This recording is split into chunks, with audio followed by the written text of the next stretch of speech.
आज मी तुमच्यासोबत मटर पनीरची भाजी शेअर करणार आहे। आम्हाला तर खूप आवडली रेसिपी। तुम्हाला कशी वाटली नक्की कमेंटमध्ये सांगा। चला मग सुरुवात करूया। त्यासाठी कांदा, टमाटा, खोबरं आणि थोडेसे खडे मसाले म्हणजेच लवंग आणि मिऱ्या, त्यानंतर त्यामध्ये काजूसुद्धा आठवणीने टाका। त्या सर्वांना कढईमध्ये एकत्र भाजल्यानंतर मिक्सरमध्ये ग्राइंड करून घ्या आणि त्याच कढईमध्ये तेल टाका। जिरं मोहरी ऑप्शनल आहे, तुम्ही टाकलं तरी चालेल। त्यानंतर तेलामध्ये तो सर्व मिक्स मसाला टाकून घ्या। त्याच्यामध्ये लगेच मटरसुद्धा टाका, वेगळं शिजवायची गरज नाही, त्यामध्ये शिजून जातं।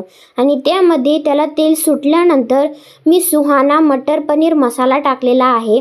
थोडंसं धने पावडर, थोडीशी चिमूटभर हळद आणि तुम्हाला लागेल तेवढी तिखट टाका तुमच्या चवीनुसार। आणि माझ्याकडे क्रीम नव्हती म्हणून मी त्यामध्ये दूध टाकलं आणि मलाई टाकली। त्यानंतर त्याच्यामध्ये पनीर टाका।